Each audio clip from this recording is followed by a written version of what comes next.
बिस्मिल्लाहिर्रहमानिर्रहीम। अस्सलाम वालेकुम viewers. Voice of Canada Urdu के टोरंटो स्टूडियो से आपकी खिदमत में हाज़िर हैं और सलाम पेश करते हैं।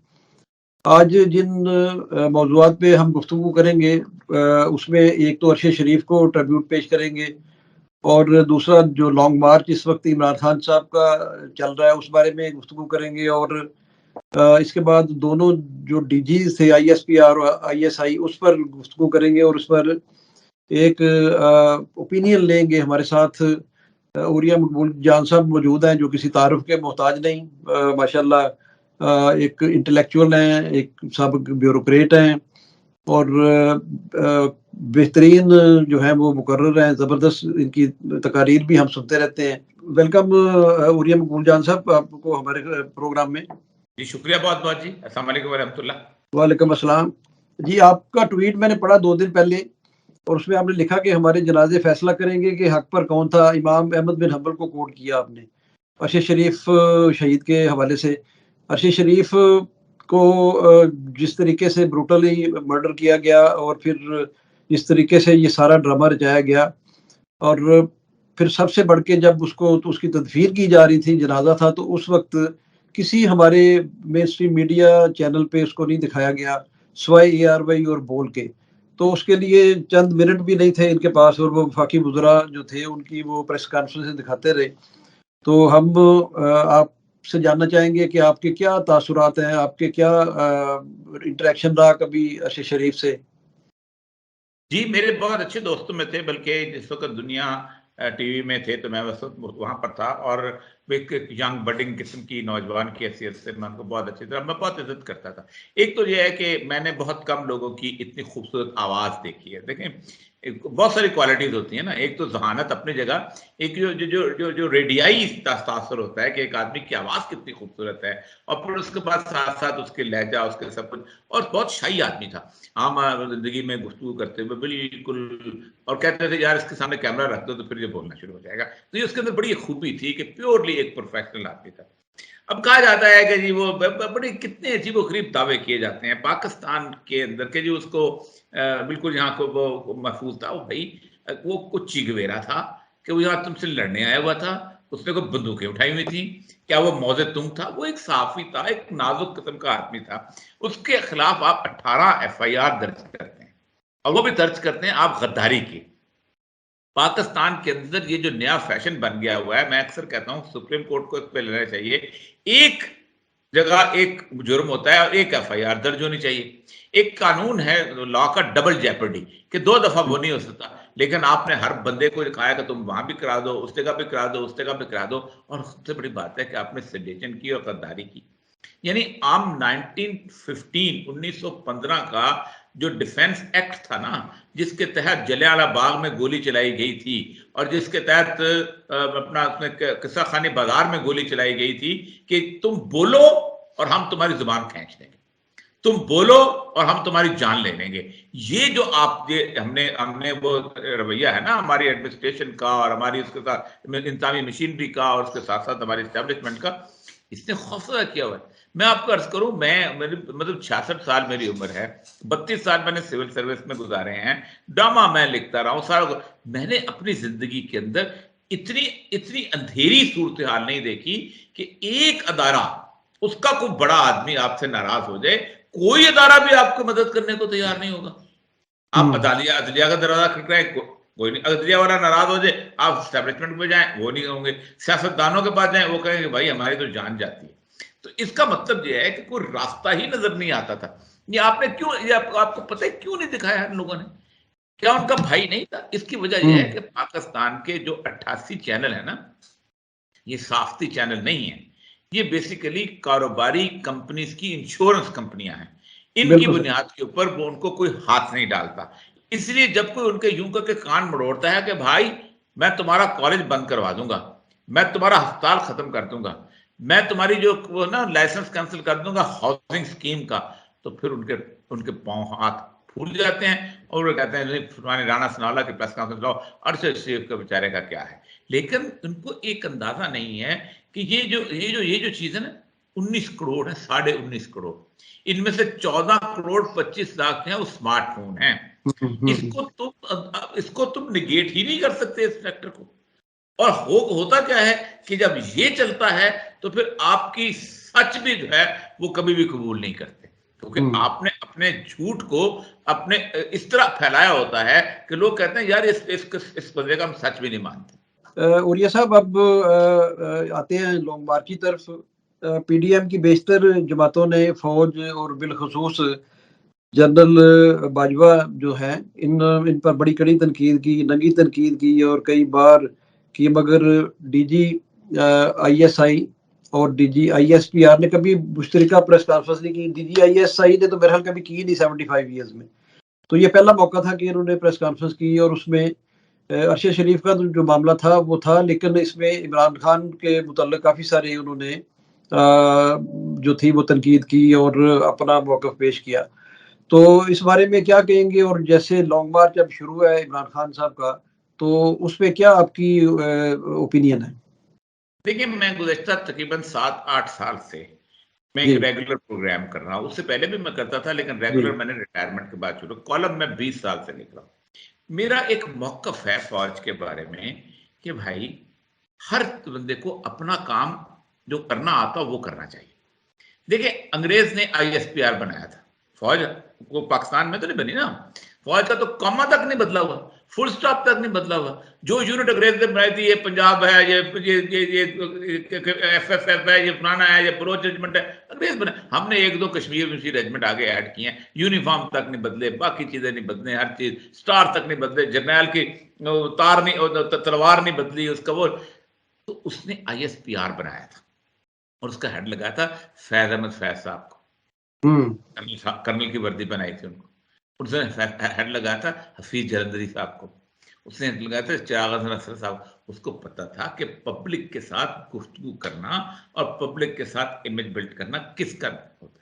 मैं आपको बताऊं, ये जिस वक्त पुलिस के साथ हम लोगों को जाया करते थे ना जुलूस को हैंडल करने के लिए, तो हम वर्दी वाले को पीछे रखते थे, शलवार कमीज वाला सादा मजिस्ट्रेट आगे करते थे, क्योंकि वर्दी वाले को देख के लोग ऑफेंसिव हो जाते हैं, वो मुलाकात के लेवल पे नहीं रहता।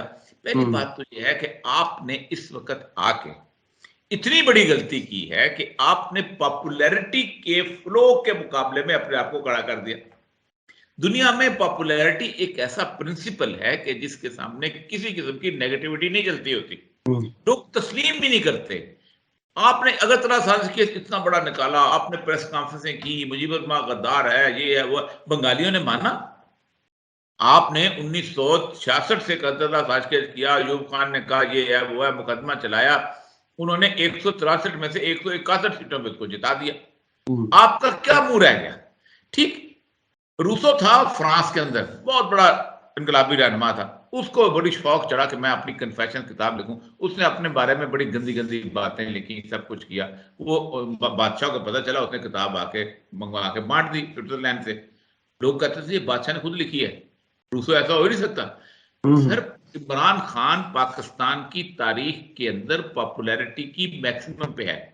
ये बात बड़ी अजीबोगरीब लगती है, लेकिन सच बोलना चाहिए कि कायद-ए-आज़म मोहम्मद अली जिन्ना जो थे, उनकी केपीके के अंदर कोई कैफियत नहीं, उनके मुखालिफ गवर्नमेंट बनी हुई थी। ठीक, पंजाब के अंदर अगर सिकंदर जिन्ना पैक्ट ना होता तो सारे यूनियनिस्ट जीते हुए थे। सिंध के अंदर 1 वोट से जीते थे, बलूचिस्तान में आपको पहचानता कोई नहीं था। लेकिन उसके बाद भुट्टो के भी पॉपुलैरिटी का लेवल ये था कि पंजाब के अंदर थे, सिंध में तो वडेरों के खाते पे चढ़ के आए थे। केपीके में भी उसको सरहद था, उनके मुखालिफ गवर्नमेंट थी। सरहद में इमरान की जो पॉपुलैरिटी है ये क्रॉस कंट्री है, और मैंने कभी ऐसी सूरत नहीं देखी कि उस बंदे के खिलाफ आप सोचें कि एक जरा सा फैसला आए और लोग बाहर निकलें। और इससे बड़ी पॉपुलैरिटी मैंने नहीं देखी, ये कभी नहीं होता कि रात को लोग बाहर निकलें फैसला आने पे और वो कहे वापस घरों को चले जाओ, और लोग घरों को चले जाएं। ये होता है कमांड किसी बंदे का जो वो करता होता है, और ऐसे आदमी की कौमों को जरूरत होती है at the time of crisis. Churchill जो था ना, वो बड़ा पॉपुलर आदमी था, हालांकि इसके बाद से नेगेटिव सूरत बिल्टअप हो गई थी कि इसको निकालना है क्योंकि इसने पार्टी तब्दील की है। लेकिन सेकंड वर्ल्ड वॉर चली थी, मगर खबरदार चर्चिल को मत निकालना। जैसे भी जंग खत्म हुई, उन्होंने इटली को ले आए। लेकिन मसला यह है कि इस वक्त पाकिस्तान जिस नाजुक सूरत में है, पाकिस्तान के अंदर इस पॉपुलैरिटी को कैश ना किया तो पाकिस्तान के बहुत बहुत बदकिस्मती हो।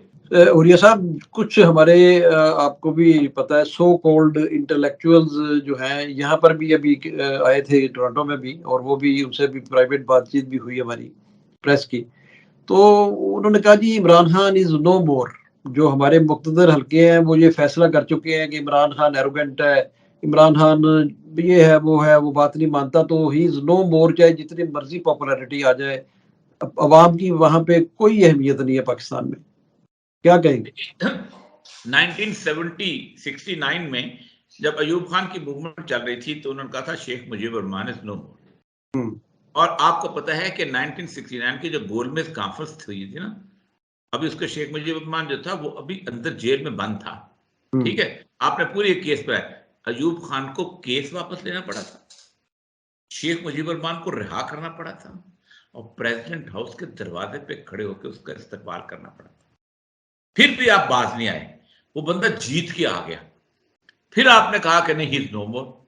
आपने वहां पर जिमनी इलेक्शन कराए, आपने नूरुल अमीन को वजीर आजम बनाया, आपने जुल्फकार अली भुट्टो को नायब वजीर आजम वजीर खारजा बना के अक़वाम मुत्तहिदा में भेजा। क्या वो खत्म हो गया?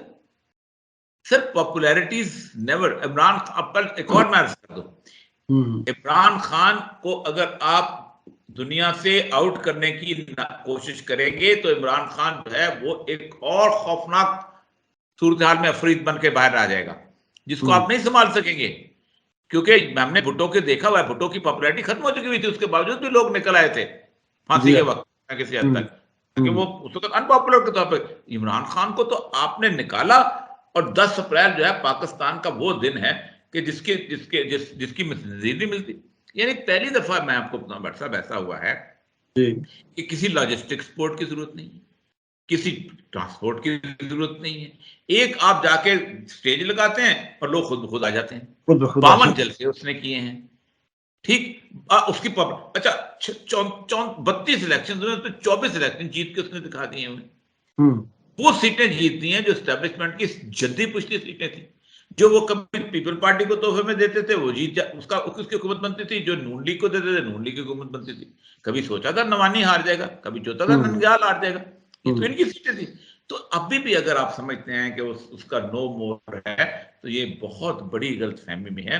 एडमिनिस्ट्रेशन इतनी सी होती, इतनी सी, पब्लिक इतनी बड़ी होती है।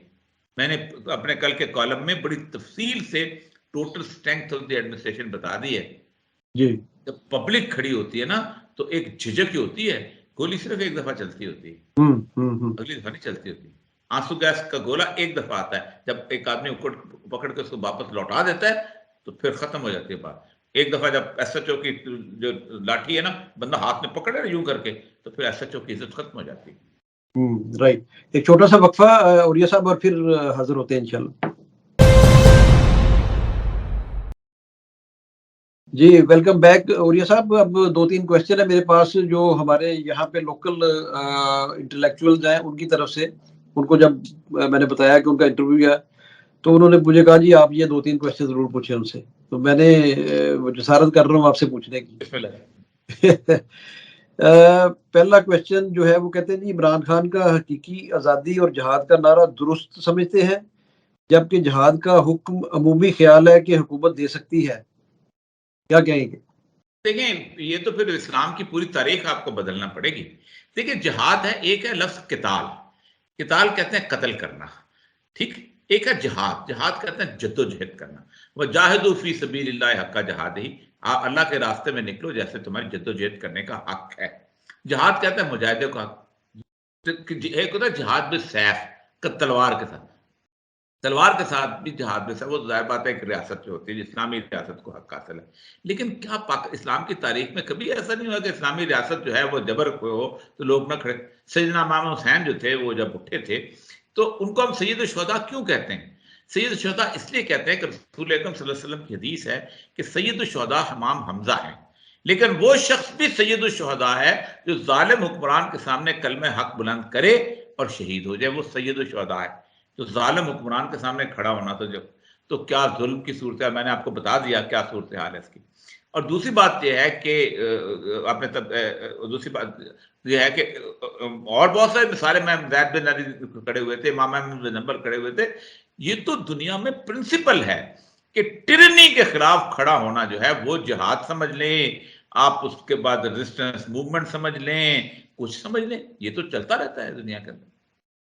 जी, थैंक यू सो मच। दूसरा सवाल जो है वो आपके ख्याल में वो क्या वजूहत थी जिनकी वजह से जनरल बाजवा और इमरान खान में इख्तिलाफात पैदा हुए? देखिए, इमरान खान की बुनियादी तौर पे जो सबसे अहम बात है वो इंटरनेशनल जो लोग हैं, हम मिलते हैं उनसे भी, बाकी वो कहते हैं कि ये अनप्रेडिक्टेबल है। देखिए ना, अनप्रेडिक्टेबल। उनका मतलब ये है कि हमारी ट्यून पे नहीं रक्स करता।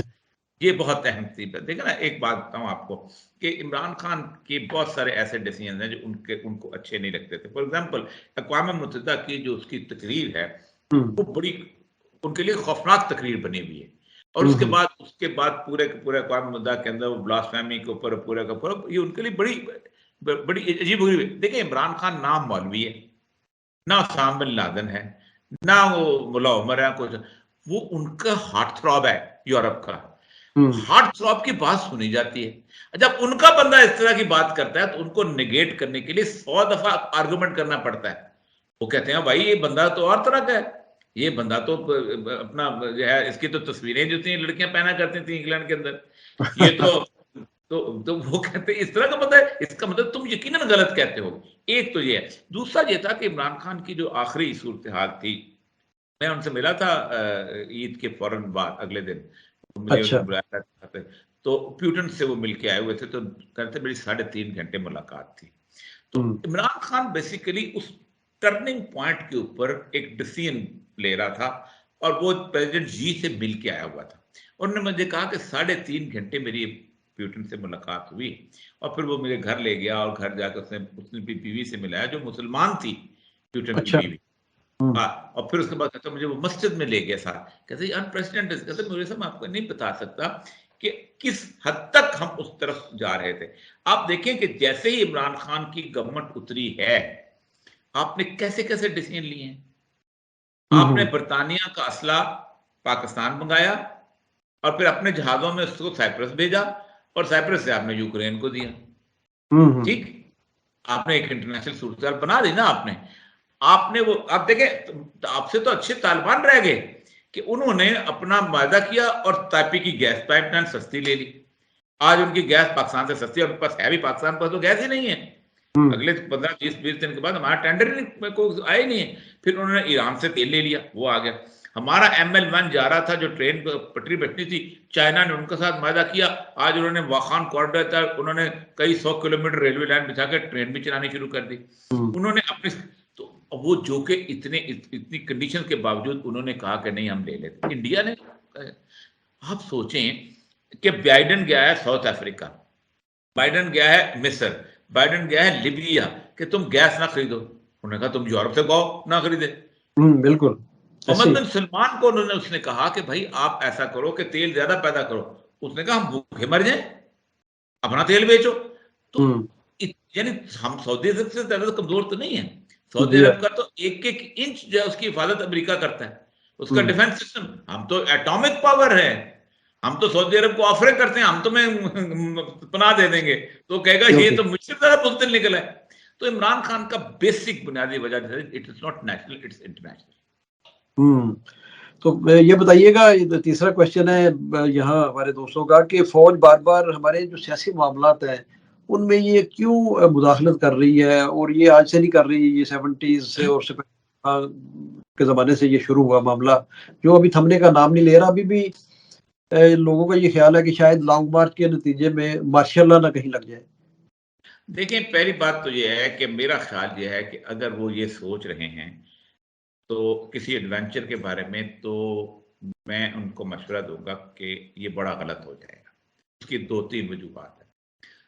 एक तो ये है कि इंटरनेट वगैरह जो है बड़ा कॉमन हो गया हुआ है सारा कुछ, लेकिन लोग क्या मिसालें देते हैं जी, बर्मा में भी तो कॉमन फौज आ गई, मिस्र में भी तो मौजूद है, फौज आ गई। लेकिन उसकी एक बड़ी अहम वजह है, मैं 24 साल मैंने बलूचिस्तान में गुजारे हैं। मैं बलूचिस्तान के चप्पे चप्पे में नौकरी करता हूँ, एडमिनिस्ट्रेशन की नौकरी करता रहा हूँ, और मुझे पता है मिस्र में बलूचिस्तान नहीं है, बर्मा में बलूचिस्तान नहीं है।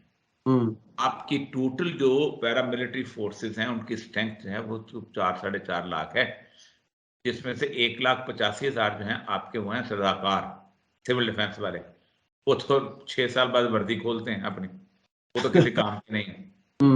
आपके पास मैरीटाइम वाले हैं तो 7,000 वो नहीं निकाल सकते, आप एयरपोर्ट सिक्योरिटी फोर्स से बंदे नहीं निकाल सकते, आपके पास रह जाते हैं रेंजर्स के बंदे 80,000 85,000, उसमें से भी आप उनको से 20-25,000 आप करते हैं, वरना आप इंडियन बॉर्डर कैसे छोड़ देंगे?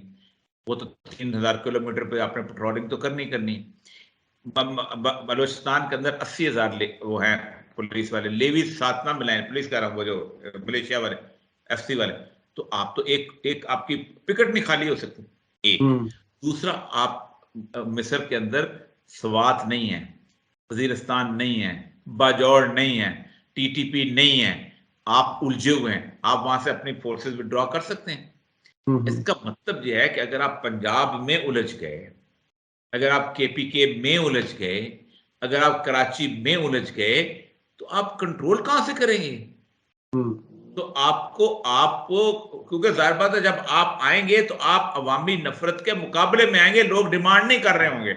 देखिए, पाकिस्तान की तारीख में इमरान खान पहला लीडर है जिसके जाने के ऊपर मिठाई नहीं बटी। बेनजीर के जाने पे बटी, नवाज शरीफ के जाने पे बटी, भुट्टो के जाने पे बटी, हमने अपनी आंखों से देखी, या खान के जाने पे बटी, अयूब खान के जाने पे बटी। वाहिद लीडर है पाकिस्तान की तारीख का जिसके उतरने के ऊपर मिठाई नहीं बटी, ना किसी को जुर्रत हुई मिठाई बांटने की। अगर आप इस सूरत हाल के अंदर भी आप मुकाबले पे खड़े होना चाहते हैं तो बिस्मिल्लाह, फिर तो होगा ये कि पाकिस्तान अल्लाह हाफिज कहते हैं फिर पाकिस्तान। और ये साहब, बड़ा मजा आ रहा है आपसे गुफ्तगू करने का, और आपके पास बड़ा इल्म है माशाल्लाह। घंटों में गुफ्तगू करें तो वो टाइम कम है, लेकिन चूंकि प्रोग्राम का वक्त अब खत्म हो रहा है, तो इंशाल्लाह आपसे आइंदा किसी नशिस्त में मजीद किसी मौजू पे बात करेंगे। थैंक यू सो मच आपके टाइम का, और अल्लाह हाफिज।